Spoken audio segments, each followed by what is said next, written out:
मस्ती में डूब कर बुलंद आवाज से पढ़ें, अस्सलातु वस्सलामु अलैका या रसूल अल्लाह,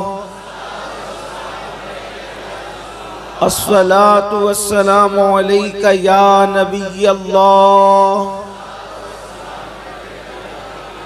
अस्सलातु वस्सलामु अलैका या हबीब अल्लाह, व अला आलिका व अस्हाबिका या नूर अल्लाह, सल्लल्लाहु तआला अलैका वसल्लम। रुख दिन है या महरे समा, ये भी नहीं वो भी नहीं, शब जुल्फ या मुश्के खुताम, ये भी नहीं वो भी नहीं, बुलबुल ने गुल उनको कहा, उमरी ने सरवे जां फजा, हैरत ने झुंझला कर कहा, ये भी नहीं वो भी नहीं, खुर्शीद था किस जोर पर, क्या बढ़ के चमका था कमर, बेपर्दा जब वो रुख हुआ, ये भी नहीं वो भी नहीं, दिन लहवों में खोना तुझे, शब सुबह तक सोना तुझे, शर्मे नबी खौफे खुदा, ये भी नहीं वो भी नहीं, रिज़्क़े खुदा खाया किया, फरमाने हक ताला किया, शुक्रे करम तरसे सजा, ये भी नहीं वो भी नहीं, डर था कि इसियां की सजा, अब होगी या रोज़े जजा, डर था कि इसियां की सजा, अब होगी या रोज़े जजा, दी उनकी रहमत ने सदा, ये भी नहीं वो भी नहीं, है बुलबुले रंगी रजा, या तूतिये नगमा सरा, है बुलबुले रंगी रजा, या तूतिये नगमा सरा, हक ये के वासिफ है तेरा, ये भी नहीं वो भी नहीं। मुझे एक वाकया याद आ रहा है अपनी बहनों की, और आप सबकी खास तवज्जो। थोड़ी सी मुश्किल आती है, थोड़ा सा वक्त आता है, थोड़ी सी तकलीफ आती है, लेकिन अगर हम हिम्मत से काम ले और अपने बच्चों को पढ़ाएं तो हमारा बच्चा क़यामत तक हमारे नाम को जिंदा करने वाला बन सकता है। हजरत सैयदना महबूब इलाही ख्वाजा निजामुद्दीन औलिया का नाम तो सभी ने सुना होगा, शायद ही कोई सुन्नी का बच्चा हो जिसके कानों में सुल्तानुल औलिया, शेखुल मशाइख, शेखुल इस्लाम वल मुस्लिमीन हजरत ख्वाजा निजामुद्दीन औलिया का नाम ना हो। जानते हैं ख्वाजा निजामुद्दीन औलिया, अल्लाह अकबर, छोटी सी उम्र है, उनकी वालिदा बेवा हो गई और आप यतीम हो गए। तो जानते हैं क्या है हालात ये थे, घर में फाका रहता था, घर में कई कई दिन तक खाने को नहीं रहता था। निजामुद्दीन औलिया फरमाते हैं मेरा बचपना था जब हमारे घर में फाका होता था तो मेरी अम्मी जो राबियातुल अस्र थी वो ये नहीं कहती थी कि बेटा आज फाका है, मेरी माँ ये नहीं कहती थी, देखो बच्चों की तरबियत माएँ कैसे करती थी, मेरी माँ ये नहीं कहती थी कि आज फाका है, बल्कि मेरी माँ कहती थी बेटा आज हम अल्लाह के मेहमान हैं। जब अम्मी कहती थी आज हम अल्लाह के मेहमान हैं तो मैं समझ जाता था आज घर में फाका करना होगा। बल्कि कई दिन तक माँ के जुमले मेरे कानों में रस खोलते थे कि माँ कहती थी आज हम अल्लाह के मेहमान हैं, मतलब फाका करना है, आज हम अल्लाह के मेहमान हैं, आज फाका करना है। फरमाते हैं कई दिन तक जब मुसलसल घर में खाना पकता तो मैं अम्मी से कहता अम्मी अब तुम कब कहोगी कि आज हम अल्लाह के मेहमान हैं, इसलिए कि मुझे खा करके वो सुकून नहीं मिलता जो ये जुमला सुन करके सुकून मिलता है कि आज हम अल्लाह के मेहमान हैं। जानते हैं अल्लाह अकबर, जब कदूरी तक के हजरत महबूब इलाही को उनके उस्ताद ने पढ़ा दिया तो उस दौर के हिसाब से उस्ताद ने कहा बेटा अब तुम्हें तुम्हारी दस्तार करनी होगी, तुम्हारी दस्तार करनी होगी, इसलिए कि मैं तुम्हें जितना पढ़ा सकता था पढ़ा चुका, अब तुम्हारी दस्तार करनी होगी। उस्ताद से पूछा उस्ताद ये दस्तार का प्रोग्राम कैसे होगा, तो कहा तुम्हें अमामा लाना पड़ेगा और जो उलमा मशाइख आएंगे उनकी तुम्हें दावत करनी पड़ेगी। घर गए और जाके कहा अम्मी उस्ताद कहते हैं कि दस्तार बंदी के मौके पर उलमा मशाइख की दावत होगी और उनके हाथों से दस्तार बांधी जाएगी। तो माँ ने कहा कब होगी दस्तार, अम्मी फला दिन होगी। तो कहा तुम्हारे उस्ताद से मोहलत ले लो बेटा, इसलिए कि हमारे पास दस्तार दस्तार खरीदने के लिए भी पैसे नहीं है, तो मैं एक काम करूंगी, दिन में अपना जो काम करती हूँ मेहनत मजदूरी वो करूंगी, और रात के वक्त टाइम निकालकर तुम्हारी दस्तार अपने हाथ से बुन लिया करूंगी और तुम्हारी दस्तार अपने हाथ से बनाऊंगी। और फिर जो है उस्ताद से टाइम ले लो। जब उस्ताद ने सुना तो कहा अम्मी से कह देना दस्तार का इंतजाम वो कर ले, उलमा मशाइख की दावत का इंतजाम मैं खुद कर लूंगा। और उसके बाद माँ ने अपने हाथों से चांद की रोशनी में रात रात भर जगकर महबूबे लाई की दस्तार तैयार की। और जब दस्तार तैयार हुई और आपके सर पे बांधी गई, तो जब दस्तार बंध रही थी तो बांधने वाले उस्ताद के कदम महबूबे लाई ने चूमा। तो उस वक्त एक मजसूब वहां मौजूद थे, वो फरमा रहे थे लोग आज इसको कुदूरी पढ़ने वाला बच्चा देख रहे हैं, लेकिन मैं इसको महबूबे लाई की शक्ल में देख रहा हूं। आप अंदाजा फरमाए माओ की मेहनत बच्चों को कितना आगे बढ़ाती है। मगर अफसोस आज की माएं तो सिर्फ मेकअप में मसरूफ है, आज की माएं तो अच्छे लिबास की शौकीन है, आज की माएं तो ज़ेवरात की शौकीन है। ऐ खातूने जन्नत की कनीज़ों, याद रखो माओ को सीरियल की अदाकारा की नकल करने से नस्लें नहीं सौरेगी। खुदा की सत की कसम, आज भी मुसलमान से लेके काफिर तक, अल्लाह अकबर, मशरिक से लेके मगरिब तक, जब भी कोई करबला का मुताला करता है तो करबला का मुताला करके हर इंसान हैरान रहता है, आखिर कोई कैसे हो सकता है जो खुदा की मोहब्बत में वतन भी छोड़ दे, खुदा की मोहब्बत में घर भी छोड़ दे, खुदा की मोहब्बत में तपते हुए रेगिस्तान पे आ जाए। अली असगर जैसा 6 महीने का लाल लुटा दे, अली अकबर जैसा 18 साल का जवान लुटा दे, पूरा के पूरा कंबा लुटा करके, पूरा कुंबा लुटा करके आखिरी में सर सजदे में रखकर यार से कहे अब बता के तू राजी है या नहीं। ऐसी कुर्बानी देने वाला पुश्ते जमीन ने और चश्मे फलक ने नहीं देखा। दुनिया हैरान है, लेकिन जब दुनिया हुसैन आजम को देख के हैरान होती है तो कहीं से आवाज आती है हुसैन ऐसे ना होते अगर उनको फातिमा जैसी मां की तरबियत नसीब ना। नारे तकबीर, नारे रिसालत, इस्लाहे मुआशरा कॉन्फ्रेंस, आले रसूल औलादे गौसे आजम। माँ किसी को हुसैन बनाती है शहीद करबला, माँ किसी को गौसे आजम बनाती है, माँ किसी को गरीब नवाज बनाती है, माँ किसी को महबूब इलाही बनाती है, माँ किसी को फरीदुद्दीन गंजे शिकर बनाती है। ये माओ का किरदार है। माँ किसी को सुल्तानुल आरिफीन बायजीद बुस्तामी बनाती है। आपसे पूछना चाहता हूँ, ये माओ का किरदार है। अल्लाह अल्लाह, किसी कहने वाले ने कहा था आज भी हो सकता है ईसा सा बेटा पैदा, लेकिन मैं इसमें थोड़ी तरमीम करता हूं। हम नबी की मिसलियत के कायल नहीं है, इसलिए कहता हूं आज भी हो सकता है ईसा का परतो पैदा, आज भी हो सकता है ईसा का परतो पैदा। माँ की गोद ही मिलती नहीं मरियम की तरह। अगर आज भी माँ की गोद मिस्ले मरियम हो जाए तो लोग ईसा तो नहीं बल्कि परतवे ईसा बनकर पैदा होंगे।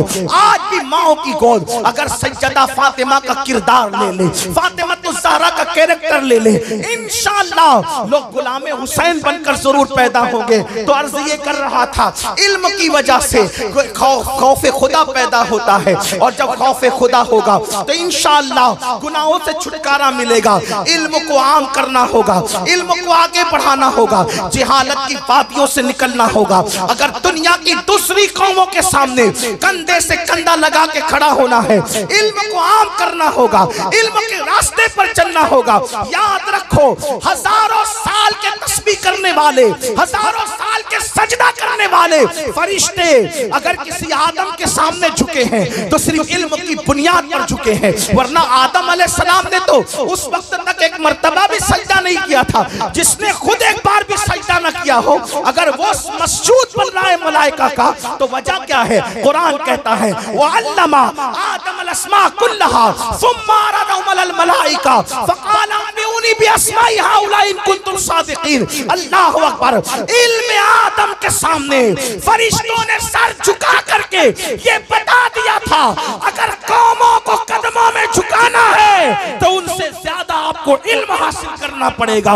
लेकिन अफसोस, अल्लाह अकबर, वो कौम जो दुनिया को इल्म की खैरात देने आई थी, वो कौम जो दुनिया को ज़ेवर इल्म से आरास्ता करने आई थी, वो कौम जो दुनिया को इल्म अता करने आई थी, आज वो कौम इल्म से दूर होती जा रही है। याद रखें, जामिया अहले सुन्नत, गौसिया, रज़विया, आइए मदरसा और जितने अहले सुन्नत के मदारिस से आपके इलाके में, उनकी मदद करें, उनकी इमदाद करें, उनका ताउन करें। मैं अपनी गुफ्तगू को जल्दी जल्दी से समेट रहा हूँ, इसलिए कि मेरे बाद एक अजीम खतीब की खिताबत हुजूर अमीर सुन्नी दावत इस्लामी के हवाले से आपको समाअत करनी है। तो अर्ज ये कर रहा था, याद रखना इल्म होना जरूरी है, लेकिन फिर कहता हूँ साइंस सिखाओ, टेक्नोलॉजी सिखाओ, ज्योग्राफी सिखाओ, अलजेब्रा सिखाओ, हर इल्म सिखाओ, मगर पहले अपने बच्चे को मुसलमान बनाओ ताकि वो दीन सीखे। आज बड़ी माजरत के साथ जितने लोग मेरे भाई बैठे हैं, मैं किसी का हाथ नहीं उठाऊंगा, लेकिन आपसे कहना चाहता हूँ, इनमें से कितने लोग हैं जिनको वुजू करना आता है, जिनको गुस्ल करना आता है? बड़ी माजरत के साथ 3-3, 4-4 बच्चों के बाप होने के बाद भी आज तक उनको गुस्ल करने का तरीका ना आया। मैं आपसे पूछता हूँ, जो पूरी जिंदगी गुस्ल न सीखा वो कैसा मुसलमान? जिसने पूरी जिंदगी वुजू न सीखा वो कैसा मुसलमान? जिसको कलेमा भी पढ़ना ना आता हो वो कैसा मुसलमान? मेरे अजीज, मेरे भाइयों, हमारे सरों पर मौत की तलवार लटक रही है और एक दिन वो आएगा, जल्द आएगा, और अल्लाह अकबर, उसमें कोई रुकावट नहीं बन सकता। वो मौत की लटकती हुई तलवार हमारे जिस्म से हमारी रूह के रिश्ते को खत्म कर देगी। रूह से जिस्म का रिश्ता टूट जाएगा, और जब रूह से जिस्म का रिश्ता टूट जाएगा तो ये दुनिया में हमेशा नहीं रहेंगे। इस दुनिया से कूच करना होगा, इस दुनिया से रुखसत लेनी होगी। अल्लाह अकबर, वहां क्या देखा जाएगा? कफन में फैक्ट्रियां नहीं ले जाओगे, कफन में दौलत नहीं ले जाओगे, कफन में माल नहीं ले जाओगे, कफन में हसब नसब नहीं ले जाओगे, खून के रिश्ते तो यहीं टूट जाएंगे। कफन में क्या जाएगा? अल्लाह अकबर, कुरान कहता है, ला तंस नसीबका मिनद दुनिया, अपने नसीब का दुनिया से मत भूल, दुनिया से अपने नसीब का मत भूल। तू दुनिया से कुछ नहीं ले जाएगा, या तो तू कफन में अपना अच्छा अमल ले जाएगा या अपना बुरा अमल ले जाएगा। अल्लाह अकबर, इल्म हासिल नहीं करते इसलिए माँ बाप की हक की अदायगी नहीं करते, इल्म हासिल नहीं करते इसलिए बीवी का हुकूक के हुकूक नहीं जानते, इल्म हासिल नहीं करते इसलिए शराब में, जुए में और अलग अलग जराइम के अंदर मुब्तला है। आइए आपको बताऊं, अल्लाह अकबर, बहुत सारे गुनाहों के अंदर आज जो गुनाह शबाब पर है बहुत तेजी के साथ आगे बढ़ रहे हैं, और जो हमारी कौम के 16-16, 17-17 साल के लड़के जिन गुनाहों के अंदर मुब्तला है वो 3 हैं, और ये 3 गुनाह बहुत कसरत से आम हो रहे हैं। नंबर 1, नाजायज ताल्लुकात, अफेयर के हवाले से। नंबर 2, जुआ, और नंबर 3, शराब। ये तो इल्म की कमी है, लेकिन याद रखना इल्म की कमी कोई उज़्र नहीं है। मैंने आपको बता दिया, अल्लाह अकबर, आज शायद ही कोई लड़का ऐसा होगा या इल्ला माशाअल्लाह कोई बेटी ऐसी होगी, आप बुरा नहीं माने, सबकी बात नहीं करता, मैं चंद की बात करता हूँ, लेकिन हालात ये हैं जहाँ तक में अल्लाह पाक जरूरत है, खुदा करे मेरे दिल का दर्द वहां तक पहुंचे। कौम की बेटियां अल्लाह अल्लाह अजनबी लड़कों से बात करें, नौजवान लड़के अजनबी लड़कियों से बात करें, और फिर उसको गर्ल फ्रेंड का नाम कोई दे दे, कोई उसको जो है वो अल्लाह अकबर बॉयफ्रेंड का नाम दे दे। इस्लाम में इसका कोई तसव्वुर नहीं है। मेरे अजीज भाइयों, दीन सीखो तो दीन आपको बताएगा। चचा जाद भाई से, सगे चचा के बेटे से भी बालिग लड़की को पर्दा करना वैसे ही फर्ज है जैसे अजनबी मर्दों से पर्दा करना फर्ज है। जो मजहब चचा जाद भाई से पर्दा करने का हुक्म देता हो, जो मजहब मामूजात भाई से पर्दा करने का हुक्म देता हो, जो मजहब फूफीजात भाई से पर्दा करने का हुक्म देता हो, आखिर उस मजहब के मानने वाले कॉलेज के अंदर कैसे फ्रेंड बनाने लगे, स्कूलों के अंदर कैसे फ्रेंड बनाने लगे, और फेसबुक पे बैठ कर कैसे फ्रेंड बनाने लगे। दुनिया मुझे चाहे जो नाम दे, मैं उसको गाली सुनने के लिए तैयार हूँ, लेकिन ये जरूर कहूंगा, बेटियों के हाथ में तस्बीह और बेलन अच्छा लगता है, बेटियों के हाथ में स्मार्ट स्मार्ट मोबाइल की कोई जरूरत नहीं है। अगर बच्चियां गालियां दे तो चाहे दे ले, लेकिन मैं अपनी कौम के जिम्मेदारों से गुजारिश करता हूं, बेटी अगर 5 लाख के जेवर मांगे, बीवी अगर 5 लाख के जेवर मांगे, उसको 5 लाख का जेवर ला करके दे देना, 5 की बजाय 10 लाख का ला कर दे देना अगर अल्लाह ने हैसियत दी है, लेकिन 5000 का स्मार्ट मोबाइल ला करके मत देना। इसलिए कि आज घरों में बैठ करके जो नाजायज ताल्लुकात की वबा आम हो रही है, उसका सबसे बड़ा जरिया स्मार्टफोन है। बेटियों को स्मार्टफोन न दो, अगर बहुत ज्यादा जरूरत है तो सिर्फ फोन पर बात करने के लिए कोई हल्का फुल्का सा ऐसा हो जिसमें तस्वीरें न हो, जिसमें इंटरनेट न हो, इसमें आबरू बचाने का जरिया है। वरना याद रखो, आज फेसबुक ने वो दिन दिखाए कि शरीफ घरों की बेटियां भी दूसरों के साथ भागती हुई नजर आई है। अल्लाह अकबर, क्या तूफान है इंटरनेट के जंगल ने बपा किया है, इसका अंदाजा शायद देहात में बैठे हुए लोगों को नहीं हो सकता। मेरे आका सल्लल्लाहु अलैहि वसल्लम के दीवानों, याद रखो हमारे यहाँ बेटी की इज्जत को बहुत बुलंद मकाम दिया गया है। लोग कहते हैं मुसलमान बेटी की आजादी नहीं चाहता, हम कहते हैं बेटी की आजादी इसलिए चाहे तुम भेड़िया ये कहे कि बकरी को तेरे खूंटे से खोल के आजाद कर दे ताकि मैं उछक लूं आजादी के नाम पे। सुन लो, बकरी की भी भलाई इसमें है और मालिक की भी भलाई इसमें है कि जिसको खूंटे पे रखना चाहिए उसको खूंटे में रखे, जिसको घर में रखना चाहिए उसको घर में रखे, और जिसको आजाद रखना चाहिए उसको आजाद रखे। आजाद कुत्ते फिरा करते हैं, पालतू शरीफ बकरियां नहीं फिरा करती। तो इस्लाम किसी भी बकरी को किसी भेड़िए के हवाले करने का कायल नहीं है। अगर पाप के भेड़िए औरतों को पाप की नजर से देखने वाले, औरतों को आजादी के नाम पर नंगा करके अपनी हवस निकालना चाहते हैं, तो हम ये कहना चाहते हैं जो दाना देना है दे दो, लेकिन हम अपनी बेटियों को पर्दे में रखकर बताएंगे कि बेटियों को पर्दे में रखना ये जुल्म नहीं है, बल्कि बेटी की कीमती होने की अलामत है। पर्दे में रखने का मतलब ये नहीं, पर्दे में रखने का मतलब ये नहीं कि जुल्म कर रहे हैं। हर पर्दे में रखी हुई चीज पे जुल्म नहीं होता।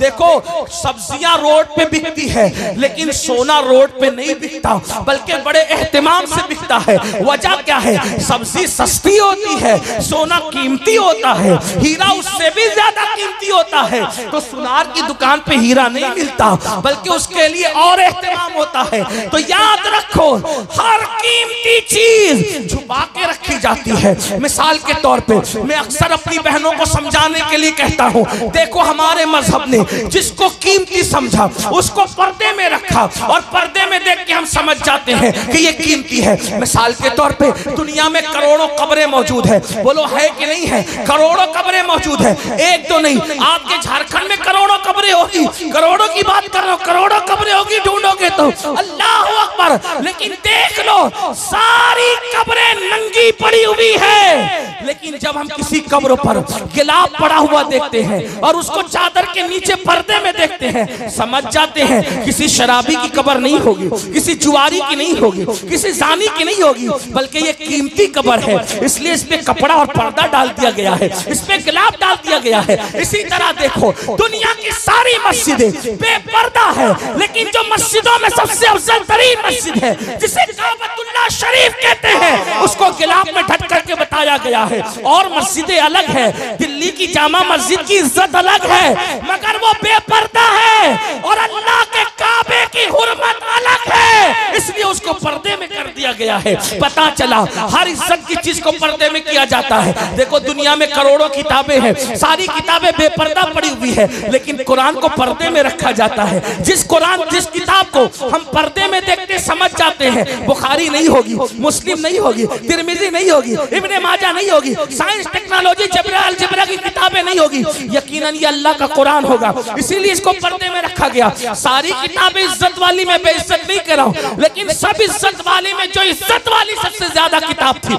उसको पर्दे में रखा। फिर देखो, इंसान दो चीजों का मजमुआ है, एक उसका जिस्म है, एक उसकी रूह है। अल्लाह अकबर, रूह इंसान की जिंदगी का सरचश्मा है। जब तक रूह है तब तक तक इंसान स्टेज पर, जब तक रूह है तब तक महफिल में, जब तक रूह है तब तक पार्लियामेंट में, जब तक रूह है वो वजीर है, तब तक रूह है वो अमीर है, जब तक रूह है वो इज्जत वाला है, जब तक रूह है वो आलिम है, जब तक रूह है वो खतीब है, जब तक रूह है वो पीर है। लेकिन रूह निकल गई तो लोग ये नहीं कहते पीर साहब को उठाओ, आलिम साहब को उठाओ, एमएलए साहब को उठाओ, एमपी साहब को उठाओ, नहीं, लोग क्या कहते हैं, मैयत को उठाओ, मैयत को निलाओ। पता चला जब तक रूह है सारी डिग्री और अलकाबात सलामत है, रूह निकल गई मैयत के सिवा कोई और नाम नहीं। तो पता चला रूह कितनी कीमती है। और इंसान दो चीजों का मुरक्कब है, जिस्म और रूह का। पता चला रूह कीमती चीज है, जिस्म को जाहिर किया और रूह को अंदर छुपा लिया, यानी कि पर्दे में रखा, क्योंकि वो ज्यादा कीमती थी। इसी तरह मजहब भी दो चीजों का मजमुआ है, एक है अमल, एक है अकीदा। अमल के बगैर कोई मुसलमान हो सकता है, अकीदे के बगैर मुसलमान नहीं हो सकता। इसलिए अमल को जाहिर रखा और अकीदे को दिल में छुपा लिया।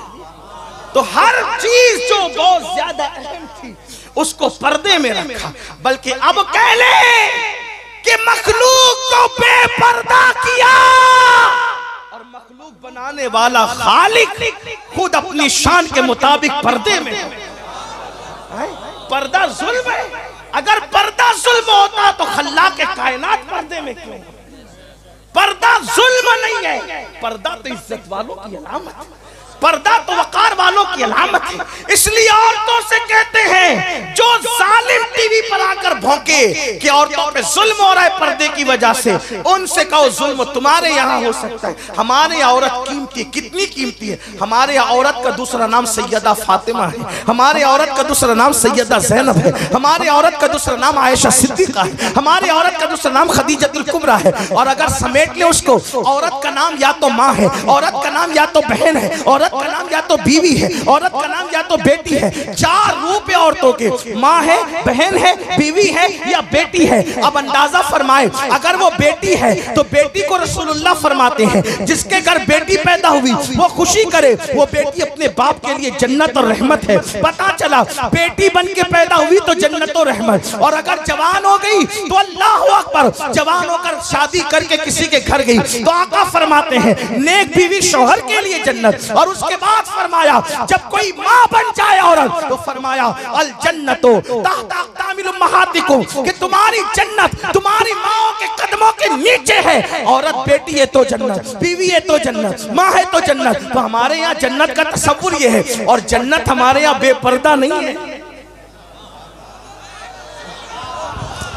क्या कहने, जिंदाबाद जिंदाबाद। जो जन्नत हो वो बेपर्दा नहीं है, बल्कि जन्नत पर्दे में है, और इतनी पर्दे में है कि कुरान कहता है इंदा सिदरतुल मुंतहा। वो कहाँ है? वो सिदरतुल मुंतहा पर है जिसे जन्नत कहते हैं, यानी जन्नत को 7 आसमानों के पर्दे में रखा।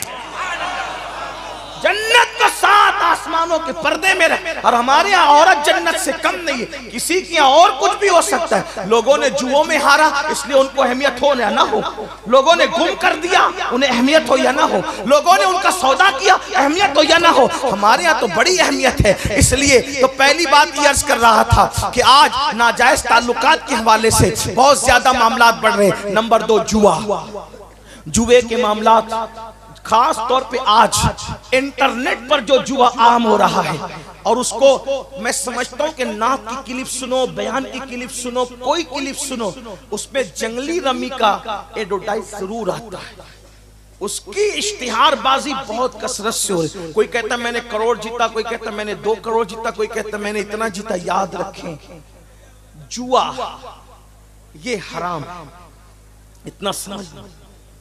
और ये जुआ ऐसे ही है जैसे चूहा, समझे?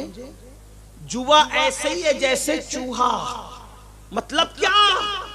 जब किसी चूहे को मारना होता है तो पिंजरे के अंदर रोटी लटकाई जाती है, चूहा रोटी देखकर आता है, और आने के बाद जैसी रोटी खींचता है तो रोटी मुंह में आए या ना आए, लेकिन पिंजरे का दरवाजा बंद हो जाता है और फिर चूहा हमेशा के लिए अपना वजूद खो देता है। ऐसे ये जुआ एक लटकती हुई रोटी की तरह है जैसे चूहे के लिए।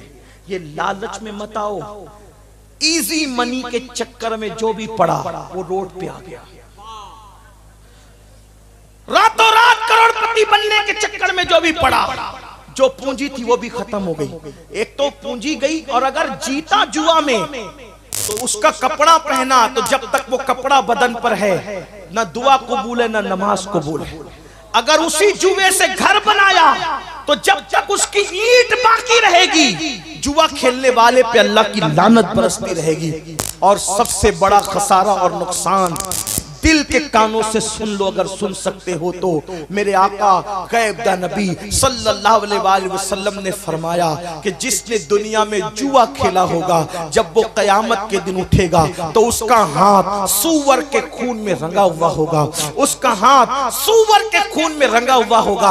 अल्लाह अकबर। कयामत के दिन आप सूअर के नाम से बहुत नफरत करते हैं, लेकिन जुआ खेलने वालों, जुआ से दिलचस्पी रखने वालों, मेरे भाइयों, ये मेरे नबी का फरमान है, अपने आका का फरमान है। और जरा सुनो उसका नुकसान क्या है। मेरे आका गैबदा नबी सल्लल्लाहु अलैहि वसल्लम फरमाते हैं, जिसने दुनिया में जुआ खेला होगा, बल्कि यहाँ तक इमाम गजाली ने लिखा कि जुआ के आलात अपने हाथ में लिए होंगे, वो हाल इस हालत में कयामत में उठेगा कि उसका हाथ सूअर के खून में रंगा होगा। अब सूअर के खून में रंगने का नुकसान क्या है। कयामत के दिन एक मंजर ये भी होगा कि मेरे आका अपनी उम्मतियों से मुसाफा करेंगे, मेरे सरकार अपनी उम्मत से मुसाफा करेंगे। यही तो बात है, आशिकाने रसूल के लिए महशर में भी एक महशर है, कयामत में भी एक कयामत है। अल्लाह अल्लाह। जब यहाँ हम जलसों में आते हैं तो उलमा से मुसाफा करने के शौकीन होते हैं, और करना भी चाहिए। हो सके तो जिंदगी में या तो किसी नेक के पीछे नमाज पढ़ लो या किसी नेक से मुसाफा कर लो।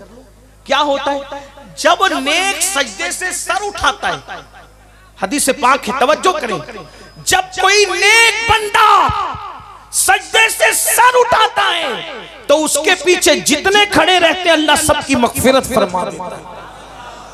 और जब कोई किसी नेक बंदे से मुसाफा करता है तो जिसने नेक बंदे से मुसाफा किया अल्लाह पाक उसकी भी मगफिरत फरमा देता है।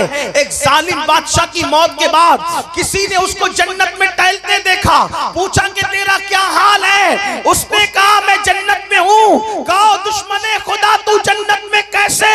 तो उसने जवाब दिया, एक मर्तबा इमाम हसन बसरी के हाथ चूमे थे, उसी की वजह से अल्लाह ने मेरी मगफिरत फरमा दी।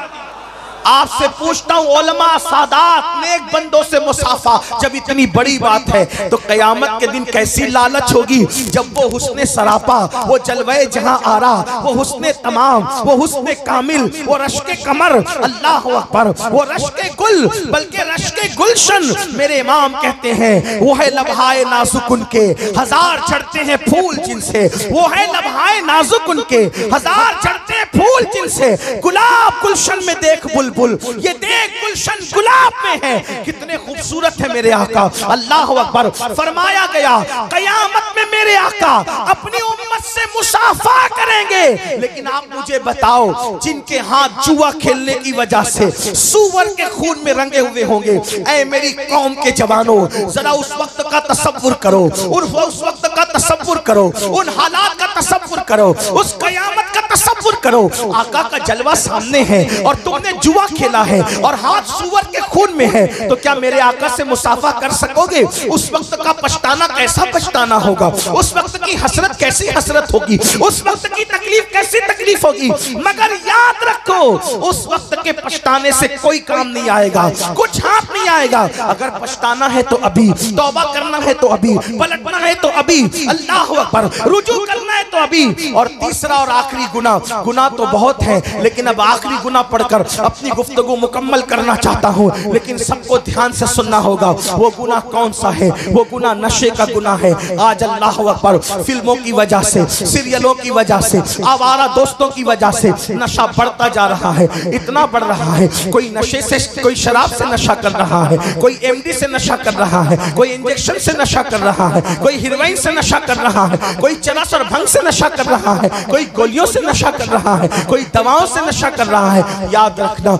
मेरे आका गैब नबी सल्लल्लाहु अलैहि वसल्लम ने फरमाया कुल्लु मुस्किरिन हराम, हर नशावर चीज हराम है। मेरे भाइयों हर नशा हराम है, किसी भी नशे की इजाजत नहीं दी गई। और आप जानते हैं अल्लाह अकबर, किताबों में लिखा है अब्दुल मलिक इब्ने मरवान के दरबार में, मरवान का बेटा अब्दुल मलिक जब वो बादशाह बना, उसके दरबार में कफन चोर आया और उसने कहा मैंने कफन चोरी से तौबा की। तो मरवान के बेटे अब्दुल मलिक ने पूछा ऐ कफन चोर तूने कैसे तौबा की, क्यों तौबा की, तौबा करने की वजह क्या है? तो उसने बयान किया एक मर्तबा मैं कफन चोरी करने गया तो मैंने क्या देखा कि कब्र मैंने खोली, तो कब्र खोलने के बाद क्या देखा कि मुर्दे का चेहरा किबले से फिरा हुआ है, मुर्दे का चेहरा किबले से फिरा हुआ है और उसकी कब्र में आग भड़क रही है। अल्लाह अकबर, उसकी चीखें निकल रही है। मैं हैरान होकर भागा तो गैब से आवाज आई ऐ बंदे पूछना नहीं कि इसका चेहरा किबले से क्यों फिरा हुआ है, इसकी कब्र में आग क्यों भड़क रही है। तो मैंने पूछा क्यों भड़क रही है, तो कहा ये नमाज में सुस्ती करता था, ये नमाज नहीं पढ़ता था, इसलिए इसका चेहरा किबले से फिरा हुआ। मुझे ये हिकमत समझ में आई, बेनमाजी का चेहरा किबले से फिरा हुआ क्यों? क्योंकि वो दुनिया में किबले की तरफ रुख नहीं करता था। तो जीते जी जिसने नमाज की हालत में किबले की तरफ रुख नहीं किया, अल्लाह अकबर, अल्लाह ने मरने के बाद उसका मुंह किबले से फेर दिया। अल्लाह अकबर, ये भी बड़ा दर्दनाक अलमिया है। हालांकि मेरा उन्वान आज नमाज नहीं, मुझे जो उन्वानात दिए गए मैं उसके एंड पर पहुंच रहा हूं, लेकिन इतना जरूर कहूंगा आज बड़े अफसोस की बात, फेसबुक, व्हाट्सएप, यूट्यूब के लिए, दोस्तों के लिए, सबके लिए वक्त है। अगर वक्त नहीं है तो मेरे अल्लाह के लिए वक्त नहीं है। ऐ मेरे आका सल्लल्लाहु अलैहि वसल्लम के दीवानों, याद रखो किस मुंह से कहते हो कि नबी के नाम पे जान दे देंगे, किस मुंह से कहते हो नबी के नाम पे सब कुर्बान कर देंगे। जो कौम अपने नबी के नाम पर 10 मिनट का वक्त कुर्बान न कर सके, मेरे भाइयों नमाज के लिए 10 मिनट से ज्यादा का टाइम नहीं लगता। सुन लो अल्लाह के रसूल गैब का नबी सल्लल्लाहु अलैहि वसल्लम फरमाते हैं ऐ मेरे सहाबा, आका ने अपने असहाब से कहा ऐ मेरे सहाबा दुआ करो अल्लाह किसी को बदबख्त न करे, अल्लाह किसी को महरूम न करे। इस हदीस को दिल के कानों से सुन लो, मेरी बात में तवज्जो करें, गौर फरमाएं। अल्लाह अकबर, आका क्या फरमाते हैं ऐ मेरे सहाबा ये दुआ करो अल्लाह किसी को बदबख्त और महरूम न करे। सहाबा किराम ने अर्ज़ की आका बदबख्त कौन है, महरूम कौन है? तो आका फरमाते हैं जो नमाज छोड़ देता है वो बदबख्त भी है और वो महरूम भी है। और मेरे आका ने यहाँ तक फरमाया जिसने जानबूझकर नमाज छोड़ दी वो मेरे जिम्मे से बाहर हो गया, वो मेरे जिम्मे से खारिज हो गया। क़यामत के दिन उसके साथ मेरा कोई वादा नहीं है। अल्लाह अकबर, क्या समझ रहे हो? आका करीम सल्लल्लाहु अलैहि वसल्लम ने यहाँ तक इरशाद फरमाया जिसने नमाज छोड़ दी अल्लाह उसके किसी अमल को कबूल नहीं करेगा। अल्लाह अकबर, ऐ मस्जिदों को वीरान करने वालों, सिर्फ 10 मिनट का टाइम है। तुम जान देने की बात करते हो मेरे भाइयों, यकीनन तुम सच्चे हो, लेकिन नमाज की अहमियत समझ लो। पूरे कुरान में कमो बेश 700 मरतबा अल्लाह ने नमाज का हुक्म दिया। और कुर्रतुल उयून के अंदर फकी अबुल लैस एक हदीस लिखते हैं, उसको सुन ले, हदीस पाक सुने। अल्लाह के रसूल अलैहिस्सलाम फरमाते जहन्नम में एक वादी है जिस वादी से दिन में 5 मरतबा जहन्नम खुद भी अल्लाह की पनाह मांगता है। एक वादी जहन्नम में ऐसी है जिससे दिन में 5 मरतबा जहन्नम भी अल्लाह की पनाह मांगता है। और उस वादी की आग का ये हाल है, आग की हरारत का ये हाल है कि अगर उसमें पहाड़ डाल दिए जाए तो पहाड़ भी पिघल जाए। उस जहन्नम की वादी में पहाड़ भी पिघल जाए। सहाबा ने पूछा आका उसमें कौन डाला जाएगा? फरमाया 2 लोग, एक तो जिसने हराम खाया लुकमा वो, और दूसरा वो जिसने नमाज को जानबूझ के तर्क किया। मैं आपसे पूछता हूं अगर आप ये कैद लगाते ना कि अमीनुल कादरी हमारा पैर पकड़ ले तो हम नमाज पढ़ेंगे, मैं आप सबके पैरों को पकड़ के कहता कि नमाज पढ़ो। क्यों? उसकी वजह यह है मेरे अजीज, इतने कमजोर हैं हम कि मच्छर का डंक हमसे बर्दाश्त नहीं होता। इतने कमजोर हैं हम कि मक्खी का डंक हमसे बर्दाश्त नहीं होता। इतने कमजोर हैं हम कि हमसे सर्दी और गर्मी बर्दाश्त नहीं होती। जिस जहन्नम के अंदर पहाड़ पिघलेंगे, उस जहन्नम की आग को ये कमजोर जिस्म कैसे बर्दाश्त करेगा, कैसे गवारा करेगा? सोचो, खेत का बिच्छू डंक मार ले तो हम उसको बर्दाश्त नहीं कर पाते। जब जहन्नम का बिच्छू, जिसके बारे में अल्लाह के रसूल फरमाते हैं जहन्नम में एक वादी है जिसका नाम जुब्बुल हुस्न है, जुब्बुल हुस्न, और आका फरमाते हैं जुब्बुल हुस्न के अंदर खच्चर की तरह मोटे मोटे काले बिच्छू है, और एक बिच्छू ऐसा है जिसके मुंह के अंदर 70 डंक है। हर डंक में एक जहर की थैली है। जब वो किसी को डंक मारेगा तो 1000 साल तक के जहर उसके जिस्म के अंदर घूमता रहेगा। उसका जिस्म का गोश्त झड़ जाएगा, उसकी हड्डियां टूट जाएगी। ये अल्लाह के सच्चे रसूल ने फरमाया। जिस नबी के कहने पर अल्लाह को एक माना, जिसके कहने पे कुरान को अल्लाह की किताब मानी, जिसके कहने पर इस्लाम को अल्लाह का दीन माना, वो नबी फरमा रहे हैं जुब्बुल हुस्न में एक बिच्छू ऐसा है जो अल्लाह अकबर, उसके मुंह में 70 डंक है। हर डंक के अंदर एक एक जहर की थैली है। वो डंक मारेगा, 1000 साल तक के जहर घूमेगा, गोश्त झड़ेगा, हड्डियां टूट जाएगी। सहाबा ने पूछा आका, वो कौन सा कम नसीब होगा जिसको जुब्बुल हुस्न का बिच्छू डंक मारेगा? आका फरमाते मेरे सहाबा, जिसने जानबूझकर नमाज छोड़ी होगी वो बिच्छू उसको डंक मारेगा। मेरे भाइयों बताओ, वो ताकत कहां से लाओगे, वो कुव्वत कहां से लाओगे? जो कौम मक्खी और मच्छर का डंक बर्दाश्त न कर सके, वो कौम वो बिच्छुओं का डंक कहां से बर्दाश्त करेगी? आपके खूबसूरत भोले भोले चेहरे देखकर दिल में ख्याल आता है, हाँ इन चेहरों का क्या बनेगा जब इन चेहरों पर जहन्नम की आग भड़काई जाएगी। देखो हुजूर ने फरमा दिया सच है, आका ने फरमा दिया सच है। हुजूर के फरमान में शक करने वाला मुसलमान सच्चा नहीं हो सकता। इसलिए याद रखो, आज तौबा करो, बदलो, तब्दील करो। तो अर्ज क्या कर रहा था? अब्दुल मलिक बिन मरवान के दरबार में वो कफन चोर कहता है किबले से चेहरा फिरा था और आग भड़क रही थी कब्र में। तो मैंने पूछा कौन है? तो कहा गया बेनमाजी था। फिर मैं दूसरी कब्र की तरफ बढ़ा और मैंने दूसरी कब्र खोली। तो जैसे ही मैंने दूसरी कब्र खोली, भैया इसको थोड़ा सा हटा दो और मेरी तवज्जो, आप मेरी बात आप तवज्जो से सुन, हटा दो भैया इसको। अल्लाह आप पे रहम करे, जो भी कर रहे हैं समेट ले। दुरूद इसे बंद कर दें। दुरूद शरीफ पढ़ने, आप दुरूद शरीफ पढ़ने सब मिलके बाबा से बुलंद पढ़े दुरूद शरीफ। अल्लाहुम्मा सल्ली अला सय्यदिना व मौलाना मुहम्मदिन मअदिल जूदी वल करम व आलिहि व सहबिहि व बारिक व सल्लिम सलातन व सलामन अलैका या जद्दल हसन वल हुसैन। तो मैं वो कफन चोर कहता है, जब मैं दूसरी कब्र को खोलने के लिए गया तो मैंने खोला तो क्या देखा कि उसके अंदर इंसान का जिस्म था और चेहरा सूअर और खिंजीर का था। तवज्जो से सुनो मेरे जवानों, नशा करने वालों, शराब पीने वालों, शराब की गोलियां खाने वालों, शराब की बोतलें गले के अंदर उंडेलने वालों, नशे की गोलियां खाने वालों, दवा के नाम पे शराब पीने वालों, नाम बदल बदल कर शराब पीने वालों, अल्लाह अकबर, अपने आप पे रहम करो। अरे नादान, मैंने जो नमाज की अहमियत बताई, कितनी अहम है नमाज। अहमुल इबादात है, अफजलुल इबादात है, अशरफुल इबादात है। 700 बार कमोबेश नमाज का हुक्म है। सहाबा कहते जो नमाज पढ़े वो मुसलमान हम उसको समझते थे, जो मुसलमान जो नमाज नहीं पढ़ता था हम उसको मुसलमान नहीं समझते थे। आला हजरत ने फतावा रज़विया शरीफ में मजहब नकल करते हुए लिखा कि कई सहाबा किराम बेनमाजी पर कुफ्र का फतवा देते थे। कई किताबों के अंदर ये बात लिखी है, इस पर किसका फतवा, उस पे किसका फतवा। ओ बेनमाजी, तुझ पे सहाबा का फतवा है, तुझे सब पे लगे हुए फतवों की फिक्र है,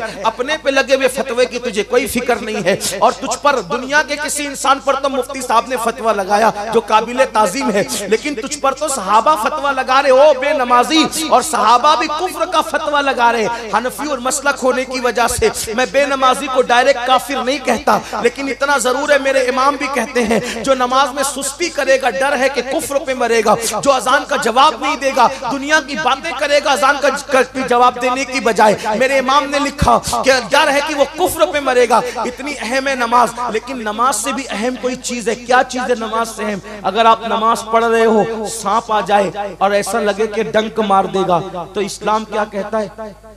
नमाज तोड़ दे जान बचा ले, यही है ना। नमाज इतनी अहम और उससे अहम जान बचाना। नमाज पढ़ रहे थे, कोई कुएं में गिरने लगा तो क्या हुक्म है, नमाज तोड़ दो और उसकी जान बचा लो।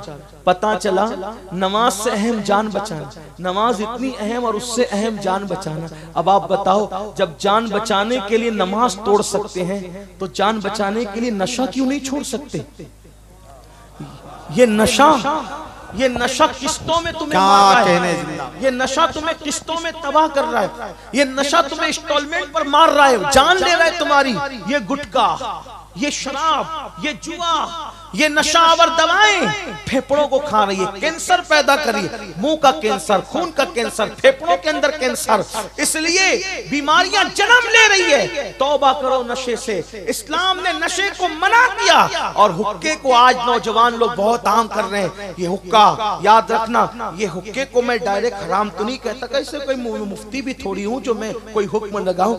हुक्के को डायरेक्ट हराम नहीं कहता, लेकिन हुक्के की वजह से सिगरेट और सिगरेट की वजह से फिर दूसरे नशे आम हो रहे, तो छोटी बुराई पर ही पाबंदी लगा दो ताकि बड़ी बुराई की तरफ हमारी नस्ल न जा सके। इसलिए ये हुक्का वगैरह, तंबाकू, गुटखा और जो सिगरेट, इन सब चीजों से सच्ची तौबा करो, वरना वो बीमारियां होगी कि जिससे निपटना मुश्किल हो जाएगा। कैंसर हो जाए तो कमाने के काबिल नहीं रहता इंसान, और फिर इलाज इतना महंगा, फिर दुख अलग, तकलीफ अलग, और हालात ये कि फिर कर्ज ले लेकर बल्कि भीख मांग के इलाज करना पड़ता है लोगों को। इसलिए ऐसे हालात पर, अरे नादानो, हाल तो ये है, मेरे नबी ने तो वो गिजाएं भी नहीं खाई जिन गिजा के खाने से इंसान में सुस्ती पैदा होती है। रसूलुल्लाह ने सुस्त करने वाली गिजाओं का भी इस्तेमाल नहीं किया, और मेरी कौम बेहोश होने वाली चीजों को इस्तेमाल कर रही है, नशा करने वाली चीजों को इस्तेमाल करी।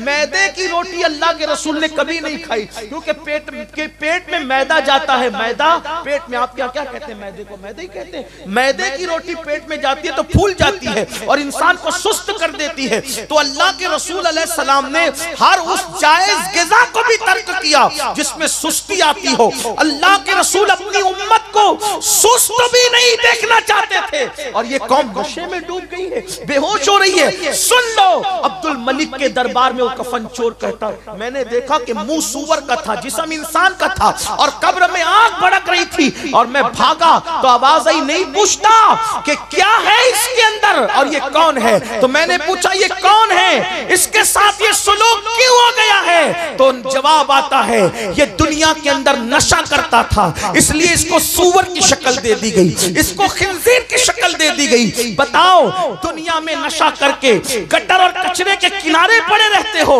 और आखिरत में सूअर की शक्ल में उठना तुम्हें गवारा है? नहीं।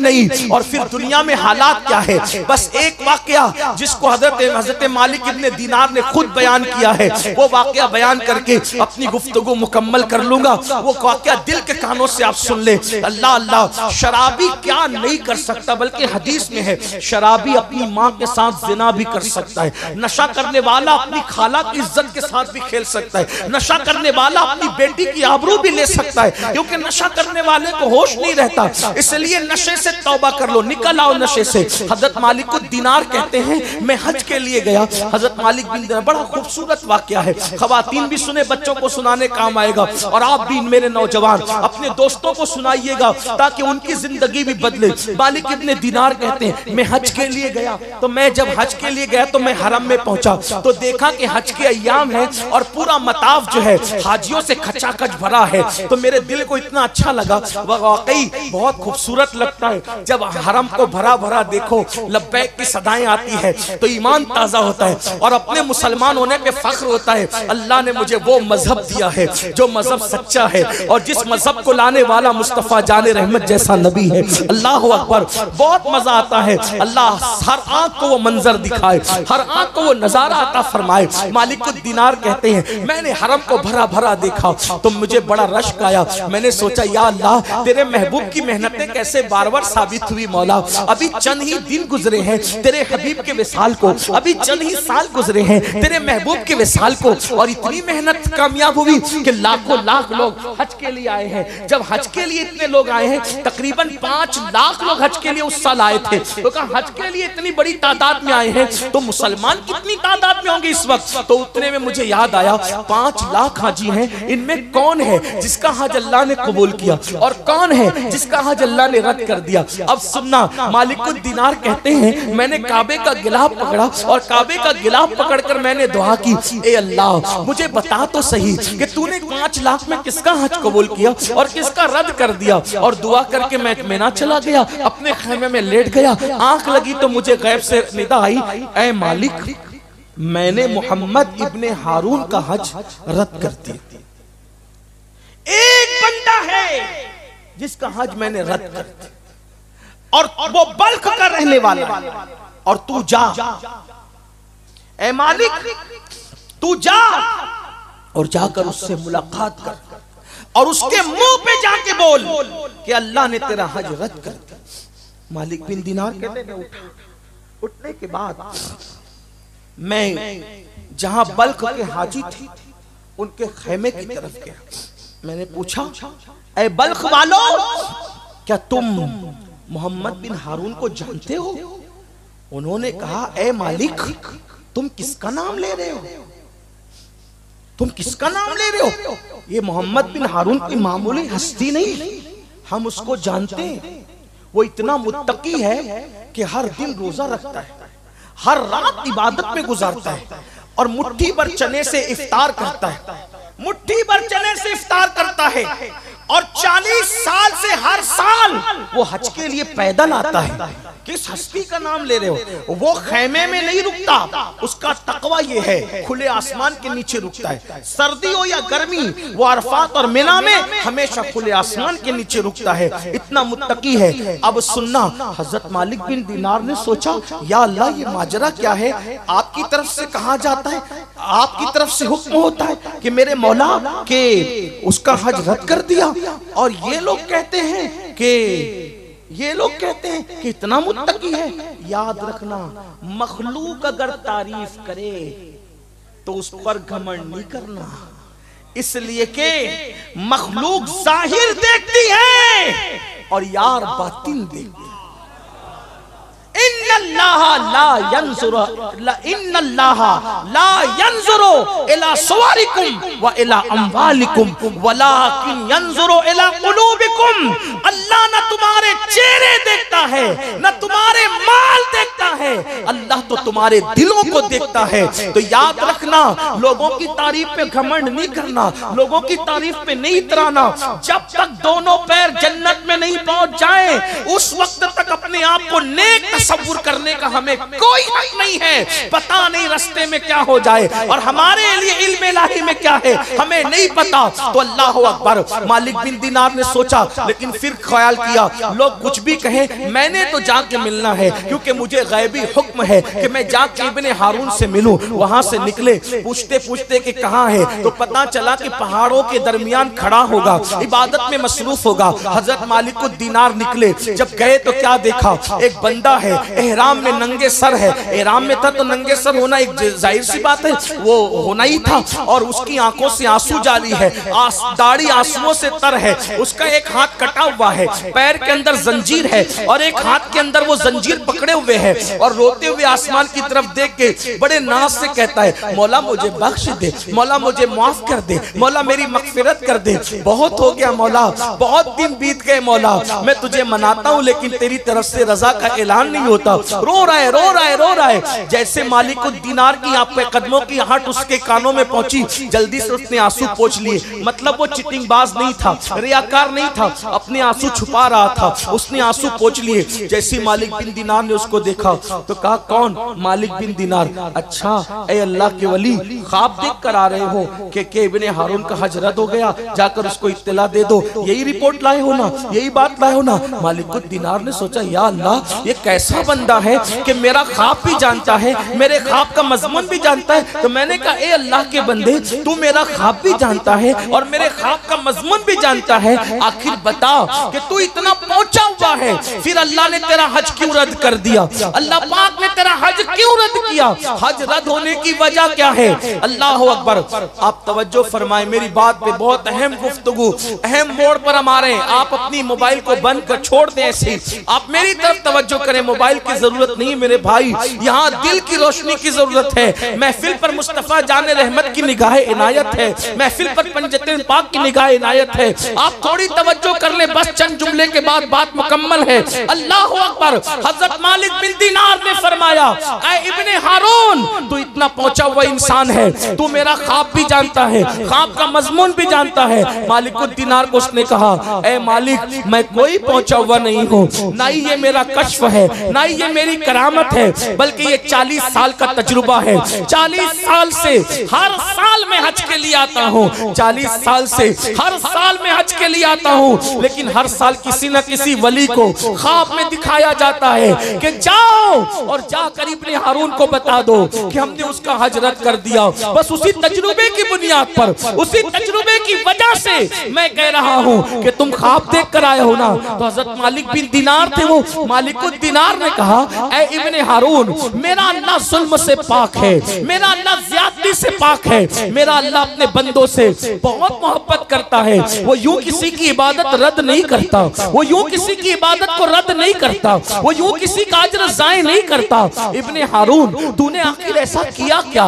इब्ने हारून, आखिर तूने ऐसा किया क्या जिसकी वजह से अल्लाह इतना नाराज है कि अल्लाह तेरी इबादतों को रद्द कर रहा है और तुझसे नाराज है? अब दिल के कानों से सुनना, हो सकता है नशा करने वालों तुम भी अल्लाह न करे इस बला से गुजरो। अल्लाह अकबर। इब्ने हारून कहता है, ऐ मालिकुद्दीनार, अगर आप जैसा वली ये सवाल न करता तो मैं कभी भी ये राज से पर्दा न उठाता। ये बात किसी को नहीं पता है, ये बात सिर्फ मैं जानता हूँ और मेरी बीवी जानती है, और तीसरा किसी को नहीं मालूम है। लोग मुझे बहुत नेक समझते हैं, बहुत मुत्तकी समझते हैं, बहुत परहेजगार समझते हैं। इब्ने हारून कहता है, ऐ मालिक, जो जानते हैं वो जानते हैं कि मैं बल्क का रहने वाला बड़ा मालदार ताजिर था। अल्लाह ने मुझे बहुत दौलत दी थी, अल्लाह ने मुझे बहुत माल दिया था, अल्लाह ने मुझे बहुत नवाजा था, बहुत दिया था मेरे रब ने मुझे। लेकिन जब मैं मालदार हुआ और मेरे पास दौलत की रेल पेल थी तो कुछ गलत लोगों की सोहबत में पड़ गया, कुछ गलत लोगों के साथ हो गया, और वो गलत लोगों की सोहबत में पड़ने की वजह से हुआ ये कि उन्होंने मुझे शराब का आदी बना दिया, उन्होंने मुझे नशे का आदी बना दिया। फिर मैं नशा करने लगा, और जब मैं नशा करने लगा तो फिर हालत ये हुई कि मैं नशे का आदी हो गया। लेकिन मैं अपनी माँ से छुप छुप करके नशा करता, सिर्फ मेरी बीवी को मालूम था। लेकिन मेरी बीवी इतनी वफादार थी, इतनी फर्मा बरदार थी, उसने कभी मेरी माँ को खबर भी नहीं होने दी। एक दिन ऐसा हुआ कि शाबान की आखिरी तारीख थी, मैं दोस्तों के साथ नशा करने गया, और नशा करते करते इतनी देर हो गई कि अल्लाह अकबर, सुबह से शाम हो गई, और उस दिन इतना नशा कर लिया था कि होश नहीं था। अल्लाह अल्लाह, डोलते डोलते आया, शाबान की आखिरी तारीख खत्म हुई, शाम का वक्त आ गया। अल्लाह अकबर। बल्ख की वादियों के अंदर सूरज ने जैसे ही शाबान के आखिरी तारीख के सूरज ने जैसे ही बल्ख की वादियों में अपना चेहरा छुपाया, उफक पर रमजानुल मुबारक का चांद तुलू हुआ, और जैसे ही चांद शुरू हुआ, तुलू हुआ, रमजानुल मुबारक का महीना शुरू हुआ, और मैं शाम के वक्त घर लौटा। जब मैं शाम के वक्त घर आया तो मेरा सामना मेरी माँ से हो गया। मैं नशे की हालत में था, ऐ मालिक बिन दीनार, मैं नशे की हालत में था, और मेरी माँ से मेरा सामना हुआ। पहली मर्तबा मेरी माँ ने मुझे नशे की हालत में देखा, मेरी अम्मी ने नशे की हालत में देखा। मैं डोल रहा था, मुझे होश नहीं था। मेरी माँ ने मुझसे कहा, बदबख्त, कमबख्त, रमजान शरीफ का चांद तुलू हो गया है, लोग तरावी की तैयारी कर रहे हैं और तू नशे में धुत है। मैं अपनी माँ का बड़ा वफादार, बड़ा फर्मा बरदार था। मेरी माँ मुझ पे नाज करती थी, मेरी माँ मेरी वफा पे नाज करती थी। नशे की हालत में माँ ने देखकर मुझे एक तमाचा मारा, मेरी माँ ने मुझे एक तमाचा मारा, लेकिन मैं नशे में था। मैं शैतान के हाथ की कठपुतली बन गया, मैं शैतान के हाथ का आला बन गया। मेरी माँ ने मुझे सिर्फ एक तमाचा मारा, क्योंकि मैं माँ माँ का वफादार और फरमा बरदार था, लेकिन नशे में होने की वजह से मुझे इतना गुस्सा आया कि नशे की हालत में मैंने पलटकर अपनी माँ को तमाचा मारा, और एक तमाचा नहीं बल्कि तमाचे पर तमाचा मारता रहा। और माँ को मारते मारते मैंने उठाया और तंदूर जल रहा था, जलती हुई आग में मैंने अपनी बूढ़ी माँ को उठा करके फेंक दिया। अल्लाह अकबर। फिर उसके बाद क्या हुआ मुझे कुछ नहीं पता था। वैसे तो ये वाकई की मुझे कोई खबर नहीं थी, ये वाकया मुझे मेरी बीवी ने बताया। फिर उसके बाद क्या हुआ मुझे नहीं मालूम। जब सुबह हुई, सुबह के वक्त नशा खत्म हुआ, नशा काफूर हुआ, मैंने अपनी बीवी को आवाज दी। जब बीवी को आवाज दी उसने तल्ख लहजे में जवाब दिया। मैंने पूछा ओ फरमा बरदार बीवी, आज तल्ख लहजे में तू क्यों जवाब दे रही है? तो कहा बदबख्त, मैं तो रात के गुजरने का और तेरे नशे के उतरने का इंतजार कर रही थी। अगर तेरा नशा ना होता और रात ना होती तो मैं तुझे रात ही छोड़ करके चली जाती। बदबख्त, जब तू अपनी माँ का ना हुआ तो तू मेरा क्या हो सकता है? मैं जल्दी से सटपटा कर बिस्तर पे उठ के बैठ गया। मैंने पूछा माँ का क्या हुआ? कहा मैं तो माँ का वफादार हूँ, माँ का क्या हुआ? तो मेरी बीवी ने कहा देख तेरी माँ का क्या हाल है। जब मैंने अपनी माँ को देखा तो मेरी माँ जली हुई रोटी की तरह मुर्दा पड़ी थी, जले हुए कोयले की तरह मुर्दा पड़ी थी। मैंने पूछा बीवी से अम्मी कैसे मर गई, अम्मी का क्या हो गया, अम्मी को किसने ये हाल में किया? मेरी बीवी ने पूरा वाकया बताया। जालिम, तू नशे में आया था, माँ ने तमाचा मारा और तूने अपनी माँ को मारते मारते तूने तंदूर में फेंक करके जला दिया। अल्लाह अकबर। इतना सुनना था मगर अब पछताने से क्या होता? कहने वाले ने कहा है पछतावे से का होवत जब चिड़िया चुग गई खेत, पछतावे से का होवत जब चिड़िया चुग गई खेत। अब उससे वो गलती हो चुकी थी कि जिसका मदावा नहीं हो सकता था, अल्लाह अकबर, जिसका कफारा नहीं हो सकता था। मैं अपने जवानों से कहता हूँ बात आगे बढ़ाने से पहले अल्लाह न करे कि तुम में कोई माँ बाप का कातिल बने, अल्लाह न करे कोई तुम में अपने माँ बाप का कातिल बने। अरे नादान, माँ बाप से ऊंची आवाज से बात करने वाला मरते वक्त कलमा नहीं पढ़ पाता, मरते वक्त उसकी जुबान पे कलमा नहीं आता। जो माँ बाप का कातिल हो, आप कहेंगे हम कैसे कातिल होंगे? मैं कहता हूँ इब्ने हारून ने तो अपनी माँ को तंदूर की आग में जला के मारा, लेकिन तुम अगर नशा करोगे, तुम अगर गलत काम करोगे तो तुम अपने माँ बाप को सदमे की आग में जला जला के मार डालोगे। और याद रखना तंदूर की आग उतनी सख्त नहीं होती जितनी सदमे की आग सख्त होती है, जितनी टेंशन की आग सख्त होती है। तंदूर की आग में चंद मिनट में मरकर उसकी माँ राहत पा गई, लेकिन सदमे की आग में तुम्हारे माँ बाप हमेशा जल रहे हैं, तुम्हारे माँ बाप हमेशा टेंशन की आग में जल रहे हैं। वो रोज जीते हैं, रोज मरते हैं। अपने माँ बाप के कातिल न बनो। शराब के कड़वे घूंट से तौबा करो, शराब के कड़वे घूंट से तौबा करो, नशे की कड़वी दवाइयों से तौबा करो।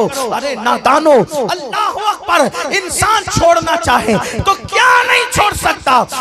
आज़म करो, सच्चे दिल से तौबा करो। इब्ने हारून कहता है ऐ मालिक, जब मैंने अपनी माँ को मुर्दा पड़े हुए देखा तो मैंने वो हाथ काट दिया जिससे माँ को मारा था, और मैंने अपना मकान बेच दिया, अपना महल बेच दिया, गुलामों को आजाद कर दिया, तिजारत छोड़ दी। उस दिन से हर दिन रोजा रखता हूँ, हर रात नमाज पढ़ता हूँ, और एक मुट्ठी भर चने पर इफ्तार करता हूँ, और हर साल हज को आता हूँ। लेकिन मेरी कोई इबादत कबूल नहीं है। इबादत की कबूलियत तो दूर की बात है। उस दिन के बाद से मेरे दिल को सुकून नहीं है, मेरे दिल को चैन नहीं है, मेरे दिल को इत्मीनान नहीं है। अल्लाह अकबर। हज़रत मालिक बिन दिनार ने सुना तो सुनने के बाद कहते हैं जालिम, तू माँ का कातिल है, कातिल।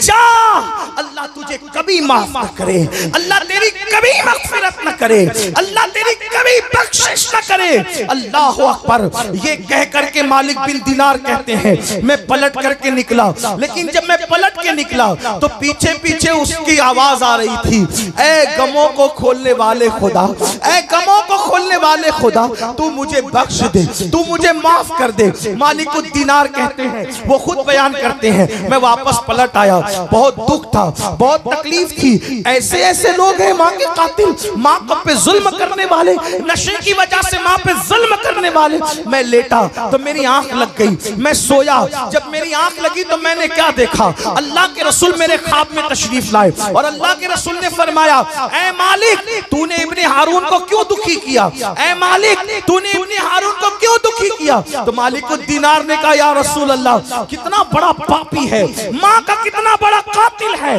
कितना बड़ा बदबख्त है, उसने माँ को कत्ल किया, पहले तो नशा किया और माँ को कत्ल किया, कितना बड़ा मुजरिम है। तो मेरे आका ने फरमाया, यकीनन वो बड़ा मुजरिम है और उस पर बहुत अजाब होने वाला है, लेकिन ऐ मालिकुद दीनार मैं तुझे एक बात बताऊं। हजरत मालिक बिन दीनार ने कहा, या रसूलल्लाह जरूर बताएं। कहा उसके साथ क्या होगा कयामत में तुझे मालूम है? इब्ने हारून के साथ कयामत में क्या होगा तुझे मालूम है? मालिक बिन दीनार ने कहा, या रसूलल्लाह क्या होगा?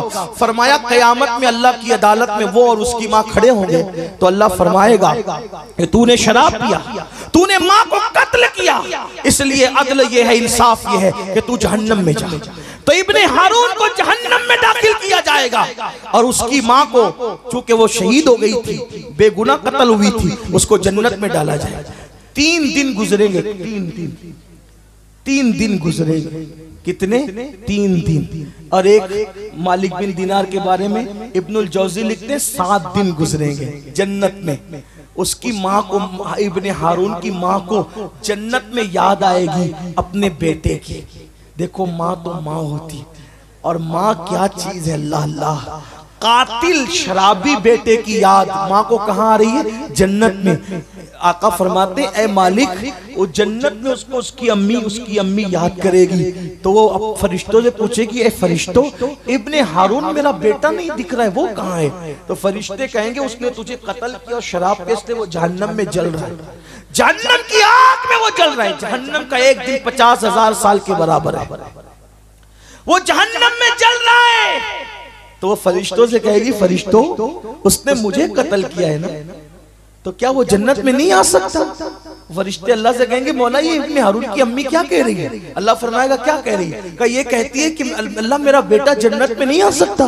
अल्लाह पाक फरमाएगा, बिल्कुल आ सकता है, तो वो तेरा मुजरिम है, अगर तू माफ कर दे तो वो जन्नत में आ जाएगा, अगर तू माफ कर दे वो जन्नत में आ जाएगा। अल्लाह अकबर। माँ का कातिल है, लेकिन माँ की ममता देखो। वो माँ कहेगी, मौला कत्ल मुझे किया था, लेकिन प्यार उससे इतना है कि तू गवाह रहना, मैं उसको माफ करती हूँ। अल्लाह फरमाएगा, तूने माफ किया तो जा, हमने भी माफ कर दिया। आप मुझे बताओ मुसलमानों, जब माँ की ममता का ये आलम है तो रसूल आजम का उम्मत से प्यार का आलम क्या होगा? और जब हुजूर की मोहब्बतों का ये आलम है तो अल्लाह अपने बंदों से कितना प्यार करता होगा। लोग 70 माओं की बात करते हैं, मैं कहता हूँ करोड़ों माओं से ज्यादा अल्लाह अपने बंदों से प्यार करता है। जैसे उसके इल्म की कोई हद नहीं है, उसकी किसी सिफत की हद नहीं है, तो वो अपने बंदों से मोहब्बत करता है। सिफत की भी कोई हद हो सकती है, मगर बंदा कितना गंदा है। अल्लाह तो माफ करने के लिए तैयार है, मगर बंदा अल्लाह के करीब आने के लिए तैयार नहीं।